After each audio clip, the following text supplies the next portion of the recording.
Chapter 16.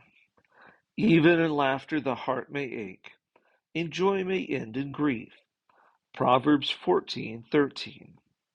The bow of the zodiac lifts dramatically as a wave rolls over the shallow reef. At the inflatable's bow, twin anchor lines go taut, resisting the surging water. Around us we see only the ocean. There is no landmarks to identify this submerged reef in Fiji's outer islands, which is fortunate because we are about to make a very dangerous dive. Deep below us lies an underwater cave that has taken the lives of four very talented divers. It is best if its location is kept secret. Donning my mask, I make a last check to ensure the Zodiacs are well anchored and will not be washed back onto the reef. I nodded to the other Cousteau divers, then silently slip over the side right after a large foaming wave. The rolling water surges with bubbles as I rapidly kick downwards and grab onto a coral pinnacle to stabilize myself against the strong undertow. When the entire team of 5 is present, we swim to the edge of the shelf, then quickly descend down a vertical wall of multicolored coral. The reef wall is a hanging marine garden that plunges hundreds of feet straight down to the ocean floor far below. We pass close to a large orange sea fan, folding and unfolding in the current with a red gorgon clinging tenaciously to its swaying branches.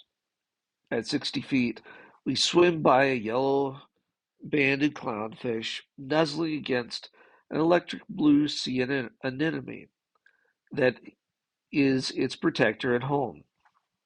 Deeper and deeper we descend, where the reef's passionate colors slowly dull and the rich hues mutate from vibrant reds and brilliant yellows to dark greens and blues. At 100 feet, the water turns sharply colder. Yet we notice as we race downward, this will be a very nice dive, very deep dive, and our bottom time will be severely limited. Pressure compresses our wetsuits, thus reducing our buoyancy and increasing the speed of our descent into the dim twilight of deep water. At 140 feet, I see the dark opening of the cave lurking below. Instantly, I feel a chill of dread and anticipation. At 165 feet, we reach the cave's craggy mouth, and as we swim hesitantly inside, are immediately swallowed by a foreboding darkness. One after another, the divers switch on their lights. Bright beams of pale light play haphazardly on the cave's narrowing walls, throwing sharp-edged shadows that drift with our passage. There are no signs of life on the bare rock, but for the dark smear of algae patches and the occasional lobster sentinel peering from the dark crevices. The cave sides constrict to a small throat. It is here that we encounter the first whale skull. No one really knows why this family of 4 pilot whales died here, or even when, because the bones are fossilized. The drama could have played itself out thousands of years ago, yet the empty sockets staring from the bleached skull still depict the tragedy and loss that occurred in this dark underwater grave. This is the largest skull. The largest skull, is probably the father, a mute guard to what waits within. For a brief moment, I wonder if the family of whales fled inside the cave while the father turned to face a fierce predator. Slowly we continue our dark journey inward. The walls continue to close in as the cave now leads slowly upwards. into a small cavern. The second skull appears suddenly, resting on a bed of white sand. A flicker of movement inside the staring skull startles me. Then I realize it is just a tiny red fish fleeing our lights. This is where the mother died. She had enough room to turn around, and like her mate, could have swam out, but apparently chose not to. The answer, I believe, waits above us through a narrow chimney of stone. Carefully I climb upwards, weaving my way through the sharp, confining rock. My air tanks catch several times, and I feel my wetsuit snag and tear. Cold water rushes into my suit, yet I do not know if the chill that runs down my spine is from the chilly water or the fear of apprehension for what I'm about to see. Finally, I reach the top of the chimney and the end of the cave. I am 250 feet into the foundation of the reef. Here inside a tiny crypt are two small skulls lying among the clutter of bones on a slender ledge. The skulls are side by side, as if still seeking mutual security. This is where the two young whales died. Staring at the ghostly remains, I am sure that it was no threatening predator that drove this family into the cave. Rather, I believe it was the curiosity of the two young whales at play. Discovering the cave's broad mouth, they probably swam inside to investigate a potential mystery. But as the walls constricted, they could only swim forward. At the small inner chamber, they encountered the cramped shaft of the chimney that led upwards.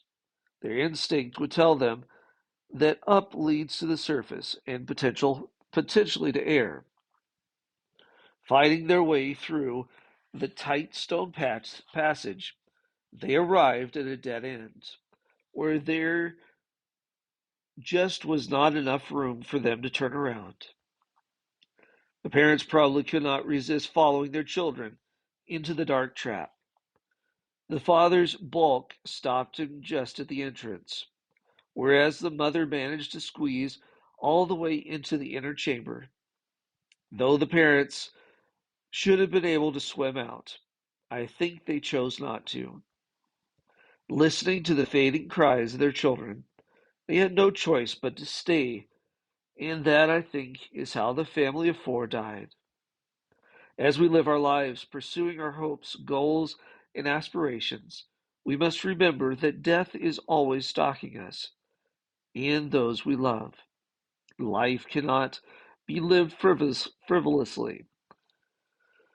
Tragedy lurks around every corner, yet future tribulations also bear a very special gift of encouragement. A stimulus of love animates us to live as intensely as possible, to always seek out the newness and wonders of our short existence.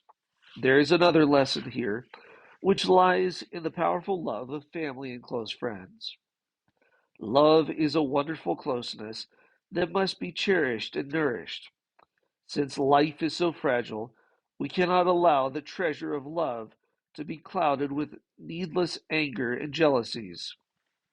We must always look to support our friends and loved ones, to be careful to part from others with feelings of goodwill, because none of us knows when or where tragedy will next take its frightful toll.